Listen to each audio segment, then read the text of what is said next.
Welcome to all distributor इन नेटसर्फ। इस किसान गोष्ठी में आप सभी का स्वागत है। चलिए हम लोग शुरू करते हैं। तो सबसे पहला ये है कि सर हम लोगों के सामने जो जैविक खेती का एक विकल्प बिरला साहब ने दिया है, उसी पे हम लोगों को चर्चा करना है कि ये खेती किस तरीके से हम किसानों से करा सकते हैं और किस तरीके से इस खेती को करा करके करोड़पति बन सकते हैं। तो इसी पे हम लोगों की आज पूरी चर्चा रहने वाली है। ठीक है सर, देश के अन्नदाता से जैविक पे चर्चा हम लोग कर रहे हैं। ये नेटसर्फ कम्युनिकेशन प्राइवेट लिमिटेड की एजेंसी है जिसमें हम लोग बात कर रहे हैं। हमारी जो कंपनी है, जब भी किसान गोष्ठी करने के लिए हम किसान के पास जाते हैं तो सबसे पहला मैंने अपनी मीटिंग कल भी मैंने ये बताया था, एडिफिकेशन करना होता है। एडिफिकेशन आज से नहीं, जमाने से चला आ रहा है। राजाओं महाराजाओं का एडिफिकेशन होता रहा है। एक राजा जब अपने महल में एंटर करता है, आता है, तो उसके लिए वहां पे खड़ा हुआ एक जो उसका नौकर होता है वो महाराजा का गुणगान करता है कि महाराजा धीराज महाराजों के महाराज फलाना ढिमका आ रहे हैं। तो वो 3-4 मिनट तक ये लाइन बोलता रहता है। क्यों? क्योंकि वो बताना चाहता है कि ये महाराज ये सबसे स्पेशल है। तो जब भी किसी के सामने हम लोग जाते हैं तो पहले इंट्रोडक्शन उससे करते हैं। इंट्रोडक्शन करने के दौरान में हम उसको अपनी कंपनी का एडिफिकेशन करते हैं। एडिफिकेशन का मतलब बड़ाई होती है कि हम अपनी कंपनी की बेसिक जानकारी पहले उसको दे दें। तो सबसे पहले किसान गोष्ठी में आप खड़े होते हैं, आपके सामने 10 से 15 या 20 किसान बैठे होते हैं। आप खड़े हुए और आपने अपना इंट्रोडक्शन सामने दिया कि हाँ सर, मेरा नाम फला फला करके है और मैं नेटसर्फ कम्युनिकेशन प्राइवेट लिमिटेड से आया हुआ हूँ। ये कंपनी पुणे बेस है। पुणे में इस कंपनी का मेन हेड ऑफिस है जो कि 250 करोड़ रुपए से बना हुआ है। 9 मंजिला इमारत है और 40,000 स्क्वायर फीट में ये बिल्डिंग बनी हुई है। इसका कहने का मतलब ये है, ये बताने का मतलब ये है कि सामने वाला ये समझ ले कि ये हमारे देश की ही कंपनी है, विदेश की नहीं है। इसका हेड ऑफिस हमारे देश के अंदर में ही है। कंपनी 21 सालों से खेती के लिए, पशुओं के लिए, स्वास्थ्य के लिए, सुंदरता के लिए प्रोडक्ट बना रही है। उसको इस लाइन का मतलब ये होगा कि सामने वाला ये समझ ले कि ये 2-4 साल पुरानी कंपनी नहीं है, पिछले 21 साल से चल रही है और नेटवर्क में पिछले 21 साल से चल रही है और ट्रेडिशनल फील्ड में ये पिछले 32 सालों से काम कर रही है ना। अजय बायोटेक जैसा एक खूबसूरत ब्रांड हमारे साथ जुड़ा हुआ है जो 80s के दौर में जैविक पे काम कर रहे थे और सन 2000 में अजय बायोटेक को नेटसर्फ ने टेक ओवर कर लिया। ये वहां की कंपनी है ना। ये प्रॉपर तरीके से स्वास्थ्य के लिए भी, सुंदरता के लिए भी और आयुर्वेदिक प्रोडक्ट भी बनाती है। हम वही प्रोडक्ट बनाते हैं, हम वही प्रोडक्ट बेचते हैं जो हम बनाते हैं। मार्केट के अंदर में आपको 375 कंपनियां मिल जाएंगी जो चाइना से माल उठाती हैं और किसी दूसरी फैक्ट्री से माल उठाती हैं, उसमें अपनी कंपनी का ठप्पा लगा करके बेचती हैं। मगर हमारे पास 4 फैक्ट्रियां हैं। हिमाचल प्रदेश में है, पुणे में है, उत्तरांचल में है। इस तरीके से हमारे पास 4 फैक्ट्रियां हैं और हम वही माल बेचते हैं जो हम खुद बनाते हैं। और माल कौन सा बनाते हैं? पहले माल के ऊपर जो हमारा प्रोडक्ट होता है उस पर रिसर्च होती है। रिसर्च होने के बाद वो फील्ड में आती है। हमारे फील्ड में खेती के लिए आने से पहले या लोगों के इस्तेमाल से पहले उसके ऊपर प्रॉपर तरीके से 4 से 6 महीने का ट्रायल चलता है।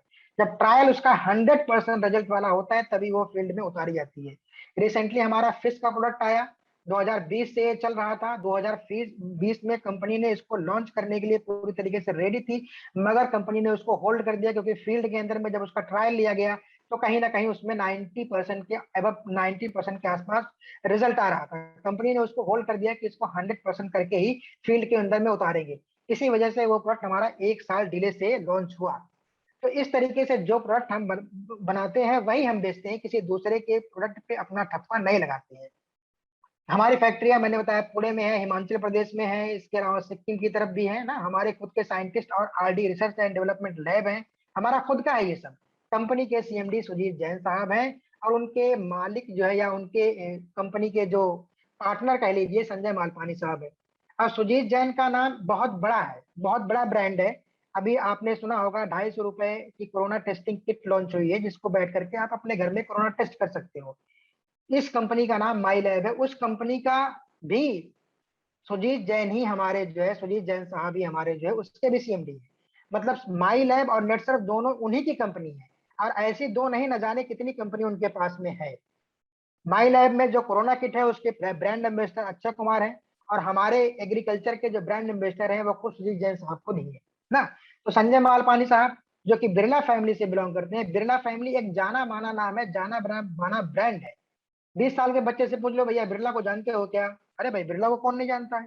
तो ये उस परिवार से बिलोंग करते हैं कि जिन्होंने गवर्नमेंट ऑफ इंडिया को 500 करोड़ रुपए इस कोरोना पीरियड में भी दान दिया था। ये सब बताने के पीछे, किसानों को ये बताने के पीछे एक मकसद होता है। मकसद ये होता है कि उसके दिमाग में ये साफ हो जाए कि उसके सामने जो आदमी खड़ा है वो एक ऐसी कंपनी से आया हुआ है कि जो कोई चोर नहीं है, जिसके अंदर में जो काम होता है पूरी तरीके से पारदर्शिता के साथ होता है। कोई भी आपके साथ ठगी नहीं कर सकता, जैविक के नाम पे कोई भी आपको बेवकूफ नहीं बना सकता, कोई भी आपके जेब से पैसा नहीं निकाल सकता। इसका मेन मकसद यही होता है। एडिफिकेशन हमेशा करना चाहिए। अब हम किसानों से थोड़ा सा पास्ट की बात करते हैं, हमेशा पास्ट की बात करते हैं। पास्ट की बात कैसे करेंगे? पास्ट की बात इस तरीके से आप कर सकते हो कि भैया, चाचा दादा, पहले जब बारिश होती थी तो मिट्टी से खुशबू आती थी, और आज पहले जैसी खुशबू नहीं आती है। ये हकीकत भी है। पहले जब बारिश हुआ करती थी 90s में, 80s में, तो उसमें मिट्टी से सोधी सोधी खुशबू आया करती थी, मगर आज के जमाने में तो वो चीज गायब है। पहले सब्जी नमक और धनिया से ही बना लिया जाए तो उसका एक अलग स्वाद होता था, लेकिन आज सब कुछ डाल दो, उसमें एमडीएच मसाला डाल दो, गरम मसाला डाल दो, लेकिन वो स्वाद आपको मिलने वाला नहीं है। पहले जब दाल चावल बनता था तो उसकी खुशबू आंगन तक आती थी, और अगर घी किसी घर में खौला दिया जाए तो गांव में भी उसकी महक चली आती थी। ऐसा क्यों नहीं है आज के समय में? 2021 में ऐसा क्यों नहीं हो रहा है? ये 1980 में होता था, समझो 1990 में होता था, मगर आज के समय में ऐसा क्यों नहीं है? जब आप सवाल करोगे, सवाल जवाब के फॉर्म में किसानों से बात करोगे, तो किसान उसी में जो 60 साल की उम्र के बैठे हैं, 70 साल की उम्र के बैठे हैं, तो वही आपको इसका जवाब भी दे देंगे कि बेटा क्यों ऐसा है, क्योंकि इतना ज्यादा लोग यूरिया डीएपी और केमिकल का इस्तेमाल करता है, तो धीरे धीरे सब कुछ तो खत्म हो गया, खेत के अंदर में केचुआ खत्म हो गया। वो किसान जो आपके सामने बैठा हुआ है वही आपको रिप्लाई करने वाला है। तो वही जो है आपको ये रिप्लाई करने वाला होता है, वो आप बताएगा आपको अच्छी तरीके से कि ये समस्या है। तो फिर आप उसकी समस्या पे आ जाओ, किसान की समस्या पे। किसान की मेन समस्या क्या है सर? किसान 1960 के बाद केमिकल का इस्तेमाल शुरू हुआ। आप उसको बताइए कि 1960 के बाद ही केमिकल का इस्तेमाल शुरू हुआ, उसके पहले तो केमिकल हिंदुस्तान के अंदर में था नहीं। जवाहरलाल शास्त्री हमारे प्रधानमंत्री साहब आए, उन्होंने कहा कि जय जवान जय किसान, एक टाइम खाना खाइए, क्योंकि हमारे यहाँ अन्न की पैदावार कम थी। उस समय जैविक का कोई ऐसा कॉन्सेप्ट नहीं था, सिर्फ केमिकल का ही एक ऐसा सहारा था कि जिससे हम अपने देश की भुखमरी मिटा सकते थे। तो लोगों ने केमिकल का इस्तेमाल करना शुरू किया। पहले लोगों ने केमिकल का इस्तेमाल नहीं किया, लोगों के खेतों में जबरदस्ती केमिकल डाला जाता था, लेकिन लोग नहीं कहते थे, मना करते थे कि भैया हम इसको नहीं करेंगे। जब खेतों में पहली बार केमिकल डाला तो किसान को बहुत अच्छा रिस्पांस मिला। बहुत मान मनोबल के बाद किसानों ने अपने खेत में जब यूरिया डीएपी का इस्तेमाल किया तो फसल जबरदस्त तरीके से ग्रोथ कर गई। क्यों ग्रोथ कर गई? क्योंकि मिट्टी उस समय बड़ी अच्छी थी, उन्होंने उसको एक पावर दिया और फसल हमारी ग्रोथ कर गई। किसान को लगा कि भैया जादू हो गया है, लेकिन उतना ही अच्छा फसल पाने के लिए दूसरी बार, तीसरी बार, चौथी बार केमिकल बढ़ता गया, और केमिकल का खर्चा बढ़ गया। किसान का पैदावार घट गया क्योंकि उसकी मिट्टी और पानी खराब हो गया। अब ऐसा क्यों हुआ? क्यों? पहले यूरिया जो था वो हमारे मुट्ठी में आया। कि ये प्रॉब्लम क्यों आई? ये प्रॉब्लम आपके सामने या किसानों के सामने इसलिए आई है कि पहले लोगों ने क्या किया कि जो गवर्नमेंट ऑफ इंडिया ने प्रिस्क्राइब किया था कि भैया एक खेत में 1 किलो यूरिया डालना, तो लोगों ने कहा ठीक है 1 किलो डालेंगे। लेकिन बगल वाले ने क्या किया कि 2 किलो डाल दिया, उसकी फसल थोड़ी सी और भाग गई। इन्होंने कहा कि मेरी फसल उसकी फसल से पतली पतली कैसे, उसने 2 डाला है तो मैं 3 डालूंगा। इस तरीके से वो मुट्ठी से झोले में आई और झोले से आज बोरे में आ गई यूरिया डीएपी। जहाँ पे पढ़े लिखे लोग आप लोग बैठे हैं, आप समझिए कि यूरिया की बोरी पे लिखा होता है कि 46% इसके अंदर में नाइट्रोजन है। अब कुदरत का करिश्मा देखिए कि एटमॉस्फेयर में 76% नाइट्रोजन ऑलरेडी मौजूद है। 46% की वजह से हम 100 किलो की बोरी अपने खेतों में फेंक देते हैं उठा करके। 46% उसमें नाइट्रोजन मिलता है, बाकी जो 54% है वो कचरा होता है जो हमारे खेत में जमता जाता है, परत बनाता जाता है। इसी तरीके से डीएपी पे भी लिखा रहता है कि भैया 55% 56% ही वाटर सोलेबल है, डब्ल्यू लिखा रहता है बोरी के ऊपर, WS=56%। मतलब ये 100 किलो का जो हमारा डीएपी का बोरी है उसमें सिर्फ 56% ही पानी में घुलने वाला है, तो बाकी जो 44 किलो है वो क्या है? पत्थर है इसका मतलब। तो हम क्या कर रहे हैं? अपने खेत में जान अनजाने में पत्थर फेंक रहे हैं, उसके अंदर में एक लेयर बना रहे हैं। धीरे धीरे क्या होगा कि 40 से 45 साल में आज हमारे खेतों के बीच में एक ऐसी लेयर बन गई है कि आप पानी भी अगर भरते हैं उसके अंदर में अच्छी तरीके से, पानी भर दीजिए 1 घंटे के लिए, उसके बाद खेत में भी आप जाइए तो आपका पैर मिट्टी के अंदर में धंसेगा नहीं। जबकि 90s के दौर का एक जमाना था कि जब पानी खेत में अगर 1 घंटे के लिए भर दिया और खेत में आप घुस गए तो आपका पैर घुटनों तक धंस जाया करता था, क्योंकि मिट्टी मुलायम और नमी हुआ करती थी। तो ये समस्या हमारे सामने और किसानों के सामने है। यूरिया डीएपी का इस्तेमाल पैदावार बढ़ाने के लिए वो करता गया, उसको बढ़ाता गया। इससे सिर्फ हुई एक चीज, उसकी मिट्टी खराब हुई, उसकी पैदावार गिर गई और उसका पानी भी खराब हो गया, मिट्टी भी खराब हो गई। अब धीरे धीरे उसकी फसल भी बर्बाद होने लगी। अब आज के डेट में किसानों के सामने आप क्वेश्चन कर सकते हो कि सर आपकी सबसे बड़ी समस्या क्या है? किसानों की आज के डेट में सबसे बड़ी समस्या क्या है? पहली समस्या है कि उसकी पैदावार कम हो गई है। दूसरी समस्या ये है कि पैदावार बढ़ाने के लिए वो अपना खर्चा बहुत बढ़ाता है, जिसकी वजह से खर्चा बढ़ गया मगर पैदावार फिर भी नहीं बढ़ी। तीसरी दिक्कत क्या है कि वो अपने आप में अपनी मिट्टी को पूरी तरीके से खराब कर गया, क्योंकि यूरिया डीएपी जितना डालना था उसके 10-10 गुना उसने उठा करके डाला। आप एक केचुआ बाहर निकालिए, उसके ऊपर 4 दाना उठा करके यूरिया फेंक दीजिए, मर जाएगा केचुआ। केचुआ मर जाएगा। और हम अपने खेतों के अंदर में जबरदस्त तरीके से रिस्पॉन्स देते हैं कि भैया कैसी कैसी बातें हो रही हैं और किस तरीके से हम लोग उसको डालते हैं। यूरिया डीएपी का इस्तेमाल धड़क्के के साथ हम लोग करते हैं। तो कुल मिला जुला करके देखना यह है कि ये चीज अगर आपने किसानों को बताने में सफलता पा ली कि आपकी समस्या क्या है और उस समस्या का समाधान क्या है। अब हमारे सामने क्या है कि हम उसको समाधान दे रहे हैं। समाधान कैसे देंगे? कि उसको बताएंगे भैया कि हमारे पास पैदावार बढ़ाने के लिए स्टीमरिच नाम का प्रोडक्ट है, जो आपकी पैदावार को बड़ा अच्छा कर देगा।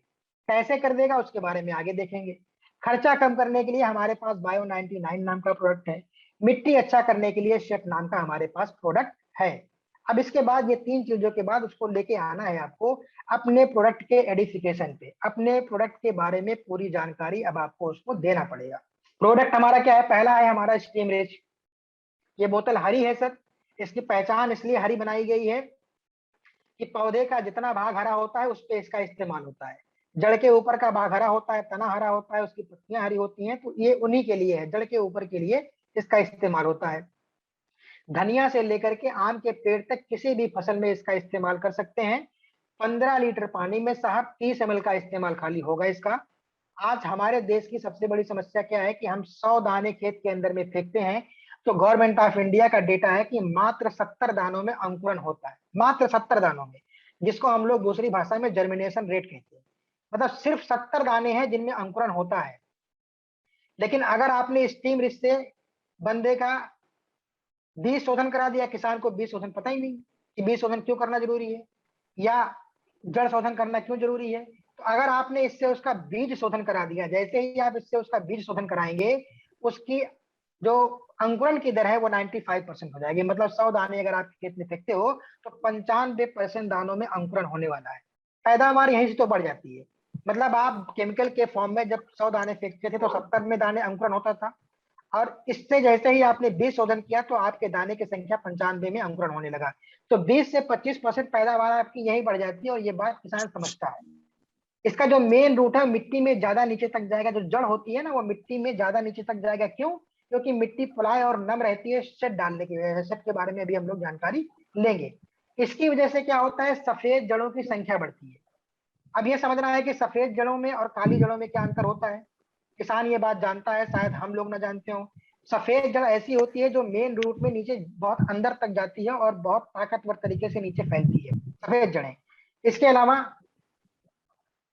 इसके अलावा सफेद जड़ पानी का इंटैक्ट कम लेती है, पानी कम सोखती है और 1.5 फीट तक अंदर आपके नमी बना के रखती है। जबकि जो काली जड़ें हैं, काली जड़ों में पानी की संख्या ज्यादा लगती है, पानी का शोषण वो ज्यादा करती है, पानी को ज्यादा सोखती है, जिसकी वजह से किसान को बार बार सिंचाई करनी पड़ती है। तो जिसका भी अभी कोई सवाल है, जैसे तिवारी जी हैं आप सर, अभी होल्ड कीजिए, मीटिंग के बाद आपके सारे सवाल का हम लोग जवाब देंगे। मीटिंग हो जाने दीजिए ना। तो सबसे बड़ी क्या है कि इस तरीके की समस्या, हमारे पास सफेद जड़ों की संख्या अच्छी होगी। सफेद जड़ें जब बढ़ेंगी तो हमारा जो है पौधे को ताकत मिलेगी। इसके अलावा आपकी शाखाएं बढ़ेंगी। जब शाखाएं बढ़ेंगी तो जाहिर सी बात है उसमें फल भी बढ़ेगा और फूल भी बढ़ेगा। पत्ते बड़े अच्छे लंबे और चौड़े आएंगे। क्यों? पत्ते लंबे चौड़े आने से क्या फायदा होगा? उस पर प्रकाश संश्लेषण की क्रिया अच्छी होगी, और जब प्रकाश संश्लेषण की क्रिया अच्छी होगी सर, तो पौधे का पूरा खाना अच्छा बनेगा। और जिसको खाना पीना अच्छा मिलता है तो कहते हैं वो हिष्ट पुष्ट और तंदुरुस्त बनता है। आदमी का खाना पीना अच्छा होगा तो हिष्ट पुष्ट तंदुरुस्त बनेगा। अगर उसको पूरी तरीके से पोषण नहीं दोगे तो उसको कहते हैं ये आदमी कुपोषित है, पूरी तरीके से पोषण नहीं मिला।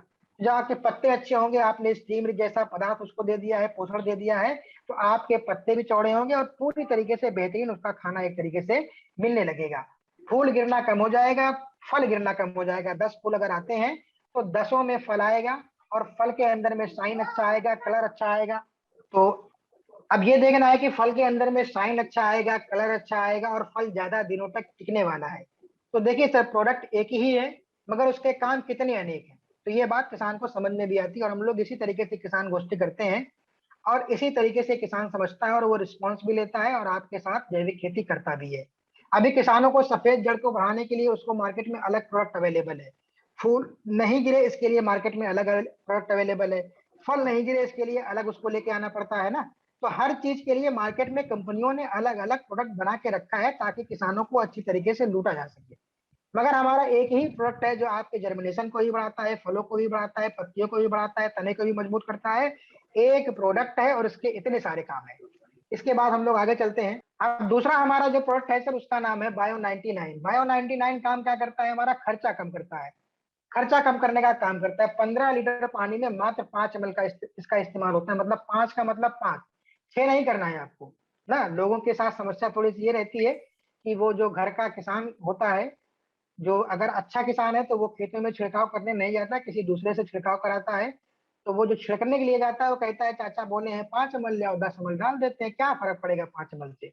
तो इसकी क्वांटिटी प्रिस्क्राइब्ड है, उतना ही डालें, ज्यादा डालेंगे तो खराब होगा, कोई मतलब उसका बनने वाला है नहीं ना। तो सबसे पहला काम इसका क्या है कि मिक्सिंग का काम करता है। दवा और पानी को आपस में मिक्स करता है। जो दवा मार्केट से आप लेके आते हो केमिकल, उसमें भी इसका इस्तेमाल आप कर सकते हो।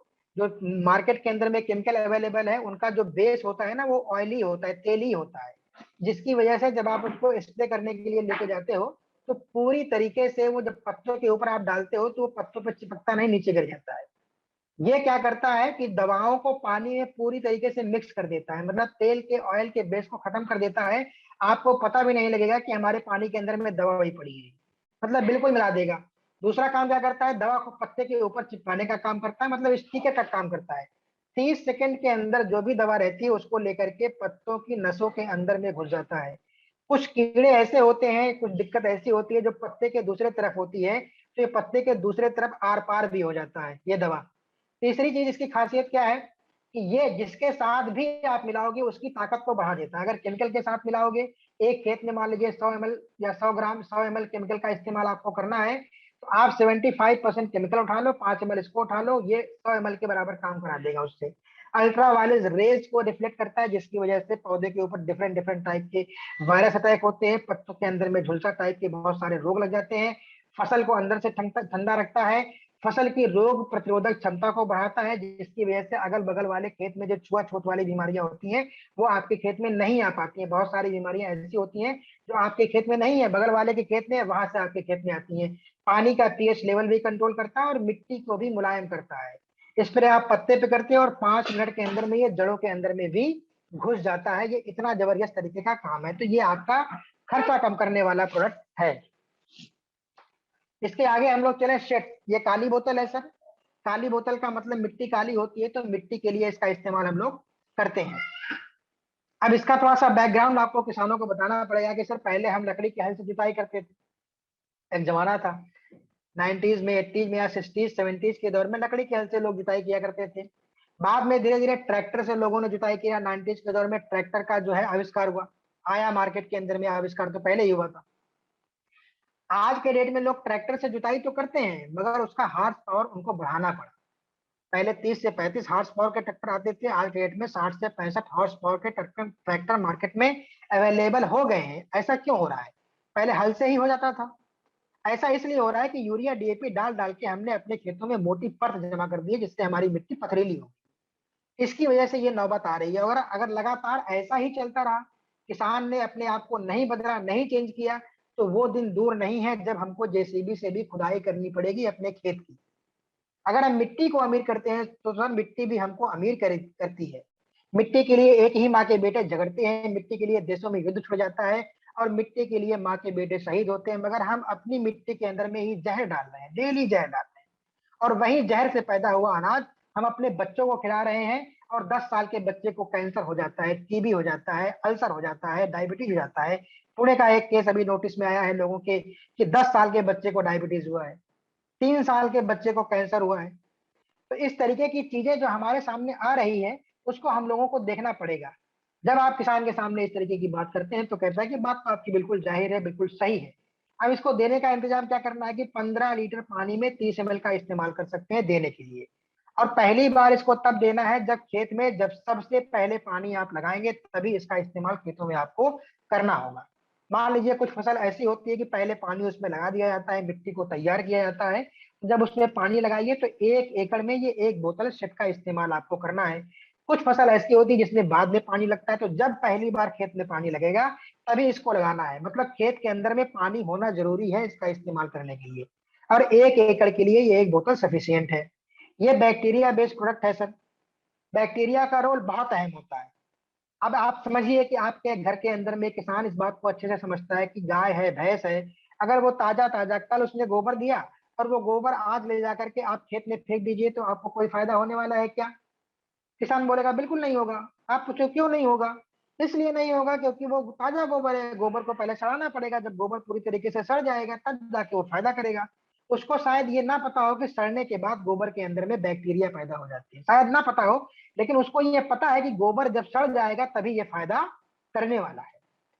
तो जब गोबर सड़ता है, इसीलिए ताजा गोबर कभी भी फायदा नहीं करता, इसलिए किसान ताजा गोबर कभी भी खेत में नहीं फेंकता है।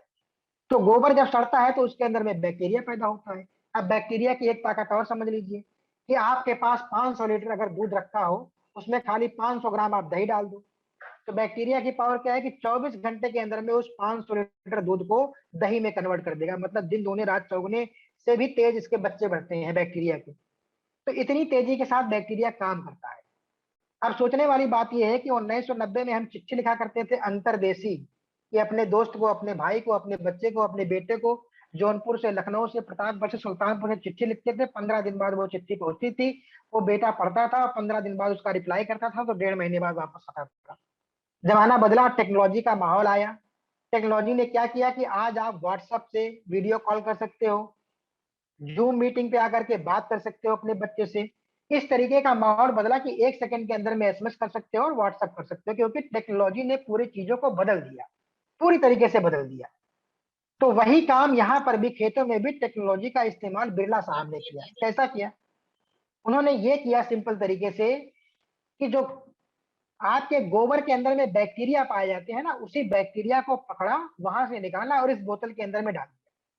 मतलब 8 टाली गोबर के खाद में जितना बैक्टीरिया होता है उतना बैक्टीरिया आपको इस बोतल के अंदर में मिलने वाला है। एक ढक्कन के अंदर में 1 करोड़ बैक्टीरिया है, इसीलिए इसका नाम है soil health enhancement technology, SHET, शेट।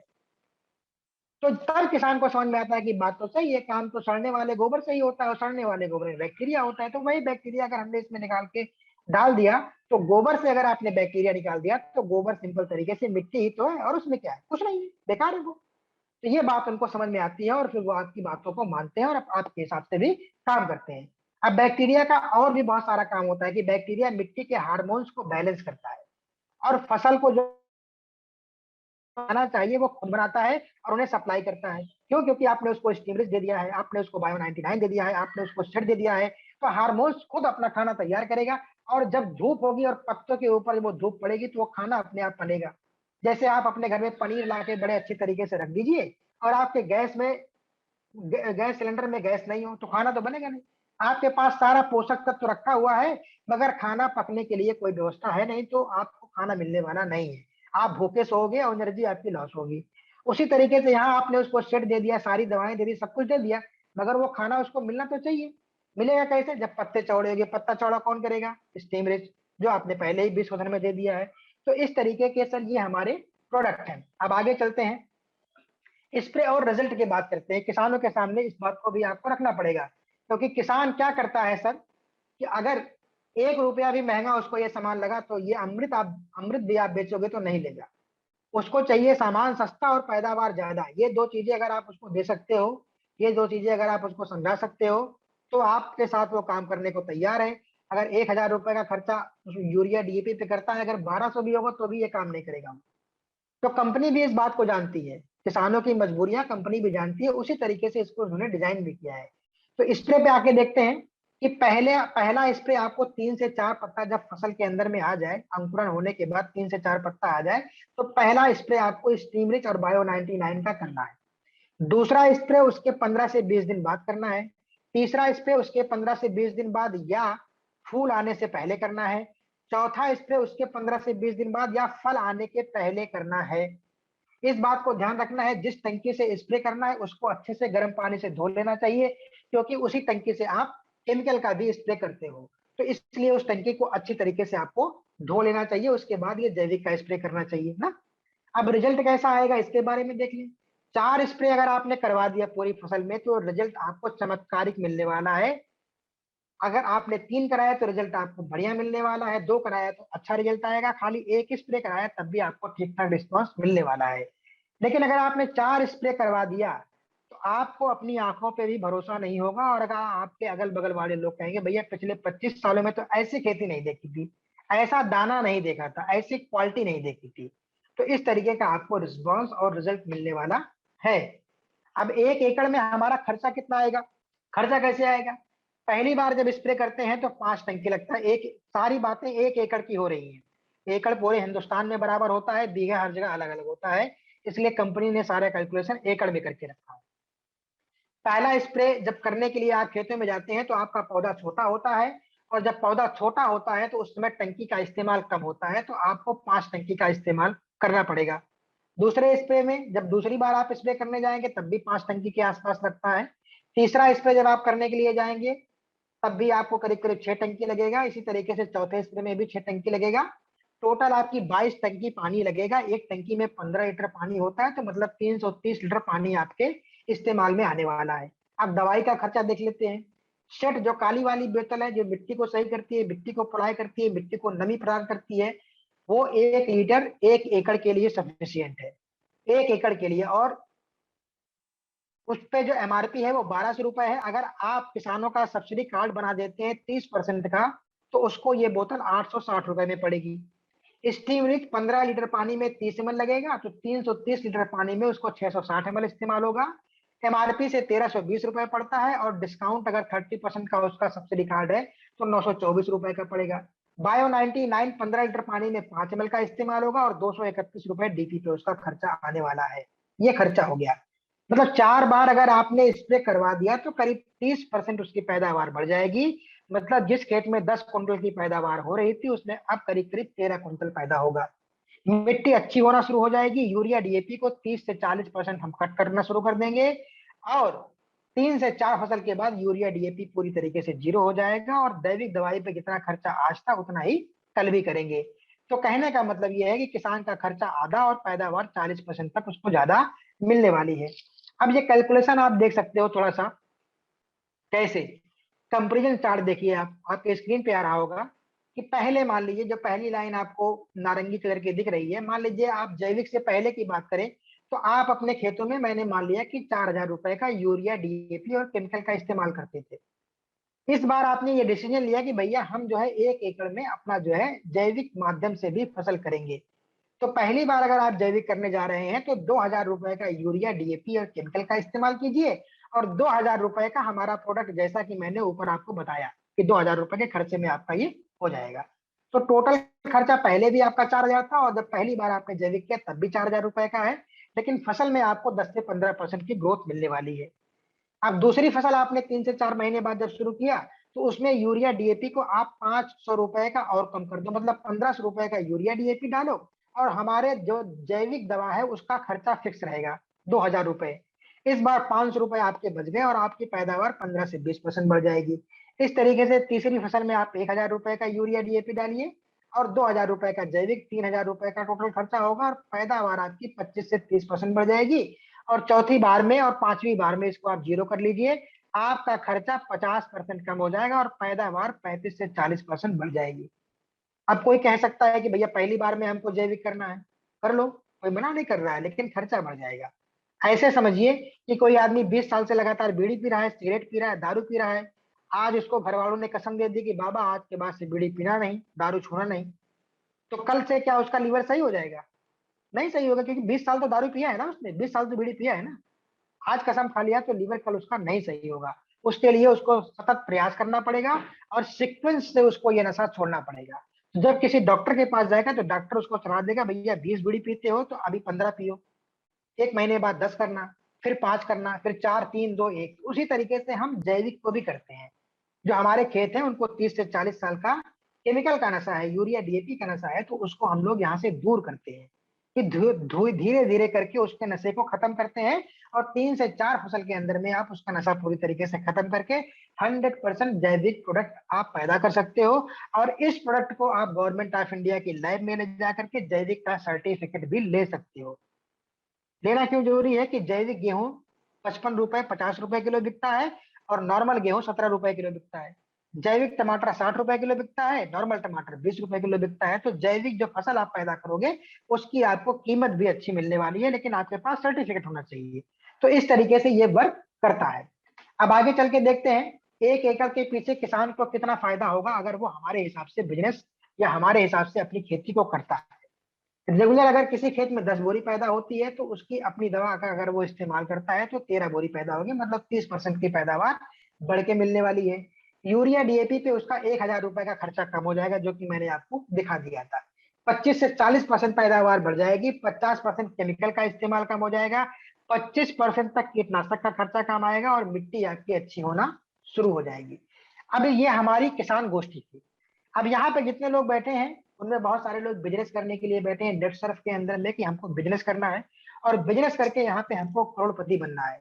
उसके बारे में मैं आपको एक ऐसी अनूठी जानकारी दूंगा, एक ऐसा अनूठा कैलकुलेशन दूंगा और आप कहोगे वास्तव में लोगों को जैविक करा करके मैं करोड़पति ही बन सकता हूँ, देश का भी भला कर सकता हूँ, समाज का भी भला कर सकता हूँ और अपने घर वालों का भी भला कर सकता हूँ ना। तो एक ऐसी कैलकुलेशन मैं आप लोगों के सामने रखता हूँ।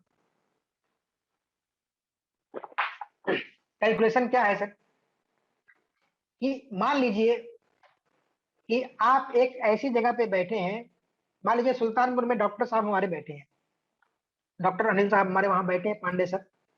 जहां पे वो बैठे हैं वहां से 2 किलोमीटर पश्चिम चले जाएं, 2 किलोमीटर उत्तर चले जाएं, 2 किलोमीटर दक्षिण चले जाएं, मतलब चारों दिशाओं में 2 किलोमीटर चले जाएं और एक गोला बना ले। तो जब ये गोला बनेगा तो करीब 4 किलोमीटर का रेडियस आपका कवर हो जाएगा। 4 किलोमीटर के अंदर में आप करोड़पति बन सकते हो और लोग बने हैं नेट सर्फ के अंदर में।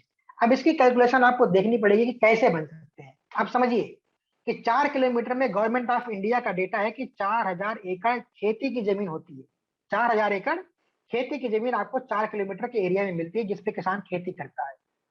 हमने सबसे मिनिमम कैलकुलेशन ली है कि माना 1 एकड़ में किसान सिर्फ 3,000 रुपए का यूरिया डीएपी डालता है, जबकि किसान यूरिया डीएपी केमिकल 5,000 6,000 7,000, सब्जी में तो 10,000 रुपए तक लोग केमिकल डालते हैं।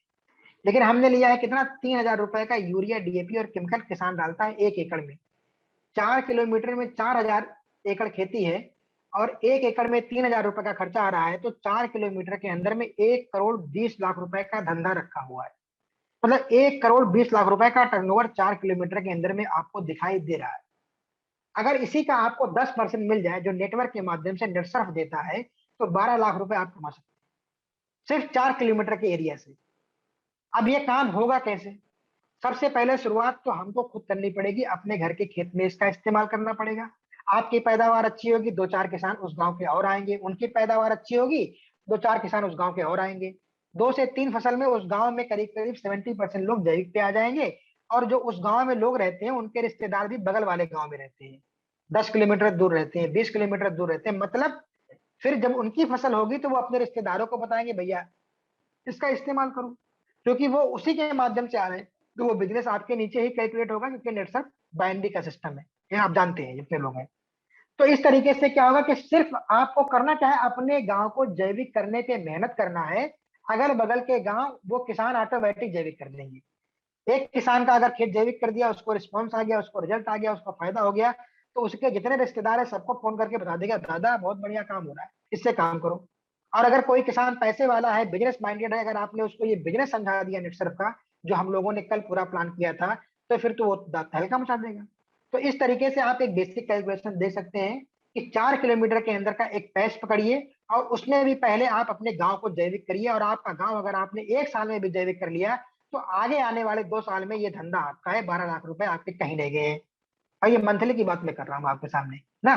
क्यों? क्योंकि जब आप ये काम करना शुरू करोगे तो आपको वहीं पे किसान भी मिलेगा, नेटवर्कर भी मिलेगा, रिटेलर भी मिलेगा, एजेंसी होल्डर भी मिलेगा और बिजनेस करने वाला भी मिलेगा, यूजर भी मिलेगा। सारा बेस आपका तैयार होगा यहीं से। ये बेसिक तरीका है। दूसरा कैलकुलेशन मैं आपके सामने रखता हूँ, सिर्फ एक प्रोडक्ट हमारे पास है जिसका नाम है सीएफसी। सीएफसी जो आपको गवर्नमेंट ऑफ इंडिया पूरी तरीके से टैक्स फ्री कर रखा है, मतलब एक पैसा भी इसके ऊपर टैक्स नहीं है। इसकी कैलकुलेशन अगर हम लोग देखें, इसके बारे में भी आगे भी हम लोग चर्चा करेंगे, सीएफसी है क्या चीज। 4 किलोमीटर में 20,000 सीएफसी की डिमांड है, ये कैलकुलेशन निकाली गई है। मतलब सीएफसी जो गाय भैंस पोल्ट्री फार्म को देते हैं, जो अगर 15 से 20 दिन आपने खिला दिया तो उसका 1 से 1.5 लीटर दूध बढ़ा देता है। उसके बारे में अगली स्लाइड में आप देखेंगे। 4 किलोमीटर में 20,000 सीएफसी की डिमांड अगर बनती है, इसका मतलब है कि अगर 30% डिस्काउंट से भी हम लोग कट करें तो 455 रुपए का पड़ता है 30% डिस्काउंट के बाद, तो 91 लाख रुपए का धंधा होता है। इसका 10% अगर आपको मिल जाता है तो आपके पास करीब करीब 9 लाख रुपए का टर्नओवर यहाँ से आ जाता है। 9 लाख रुपए की आपकी इनकम जनरेट होती है, टर्नओवर तो 91 लाख रुपए का। तो ये छोटे छोटे प्रोडक्ट क्यों? क्योंकि भारत जो है वो किसानों का दोस्त है सर। यहाँ पे 70% लोग किसानी करते हैं, जानवर पालते हैं, और वही लोग हमारे इस बिजनेस का बेस है। इसलिए नेटसर्फ सबसे बेस्ट है क्योंकि उसके पास 60 से 70% लोगों को बिजनेस देने की कैपेसिटी है। कितने हमारे पास किसान ही है। हम एक एक गांव को जैविक करते जाएंगे, 1 साल में पैसा कमाते चले जाएंगे ना। तो ये बेसिक कैलकुलेशन आपके सामने आई। अभी हम लोग सीएफसी, जिसकी बात मैंने अभी आपसे करी है, उसके बारे में मैं आपको जानकारी दे दूं कि ये सीएफसी क्या चीज है। खेत में घास खाने वाला जानवर कभी बीमार नहीं होता था। आप देखो 90s में 80s में जो खेत में हमारा जानवर चरता था वो कभी बीमार नहीं होता था, हल्का फुल्का कभी हुआ ठीक हो जाता था अपने आप। लेकिन जब से हमने केमिकल वाला खाद जानवर को देना शुरू किया तो जितनी बीमारी आज इंसान को है उतनी ही सारी बीमारी जानवर को भी है। उसका भी पेट खराब रहता है, सुर्रा हो गया, थनैला हो गया, खुरपका हो गया, मुंह पका हो गया, ये सारे बीमारियां जानवर को लगातार हो रही है। डॉक्टर आता है एमाइलेज का प्रीबायोटिक प्रोबायोटिक का इंजेक्शन ठोक के जाता है, 300 रुपए लेके जाता है ना। तो इस तरीके से क्या हो रहा है कि जानवर भी पूरी तरीके से बीमार हो रहे हैं। खेत का चारा भी ला करके जो आप उसको देते हैं, उस खेत के चारे को भी आप केमिकल के माध्यम से ही तो पैदा कर रहे हो। वही केमिकल उसकी आंतों में जाकर के जमा होता रहता है, जमा होता रहता है, जिसकी वजह से उसका डाइजेशन सिस्टम पूरी तरीके से खराब हो जाता है। अगर डाइजेशन सिस्टम पूरी तरीके से खराब हो जाएगा और गाय या भैंस 10 लीटर दूध देती है तो धीरे धीरे वो दूध देना कम कर देगी और 5 से 6 लीटर पे आ जाएगी। किसान भागता है कि मेरे जानवर ने दूध कम कर दिया। फिर डॉक्टर उसको दवाई लिखता है, कैल्शियम खिलाओ, फलाना खिलाओ, ढंका खिलाओ। मगर अल्टीमेटली 6 देती है तो 6.5 देती है, 7 देती है, मगर 10 रिपीट करके कभी नहीं देती क्योंकि वो उसके डाइजेशन सिस्टम पे कभी काम ही नहीं करता। तो ये हमारा जो सीएफसी है वो 10 रुपए का खर्चा एमआरपी से किसान का एक दिन है। 5 ग्राम सवेरे देना है, 5 ग्राम उसको शाम को देना है। रोटी में या आटे की गोली बना करके उसको दीजिए। अगर उसको नाद में मिला देंगे तो वो 5 ग्राम गायब हो जाएगा। पानी उसको खूब पिलाना है, 2 बार पिलाते हो तो 4 बार पिलाइए। इसके अलावा वो जानवर चारा अच्छे से उठाने लगेगा, अच्छे से खाना खाने लगेगा। 3-4 दिन गोबर वो पतला करेगा, इसके बाद गोबर उसका सही हो जाएगा क्योंकि ये डिब्बा डाइजेशन पे वर्क करता है। अब इसको अगर आप देंगे तो जब आपके जो जानवर है उसका स्वास्थ्य अच्छा होगा, दूध और फैट बढ़ेगा, उसकी दूध की क्वालिटी बढ़ेगी, दूध की क्वालिटी बढ़ेगी और दूध की क्वांटिटी भी बढ़ेगी, उसमें फैट की संख्या भी बढ़ जाएगी। साल में एक बछड़ा देगी जो कि ताकतवर होगा। गाय दूध नहीं चुराएगी, जो देसी गाय होती है ना वो दूध चुराने की समस्या उनमें बहुत होती है, ये किसान जानता है। दूध देने का उसका पीरियड बढ़ेगा, डॉक्टर के विजिट का खर्चा बढ़ेगा, खुरपका, मुंह पका, थनैला, सुर्रा जैसे रोगों से हमेशा के लिए मुक्ति मिलेगी। बहुत सारे जानवर है जिनमें सीमेंस नहीं रुकता है, वो जल्दी गर्म नहीं होती, इन सारे समस्याओं से भी आपको निजात मिलने वाली है। मुर्गी को भी दे सकते हैं, उसका वेट बढ़ेगा, पंछी का मरना कम होगा और एफसीआर एक पैरामीटर है जो बढ़ेगा। मतलब मुर्गी जो अपना वजन 45 दिन में गेन करती है वो 30 से 35 दिन में ही अपना वजन बढ़ा लेगी। मतलब 10 दिन का खाना उसका बच जाएगा, और जब मुर्गी बड़ी होती है तब ज्यादा खाना लेती है। तो अगर लास्ट के 10 दिन का उसका खाना बच रहा है तो जाहिर सी बात है पोल्ट्री फार्म वाले को बहुत सारा मुनाफा होने वाला है।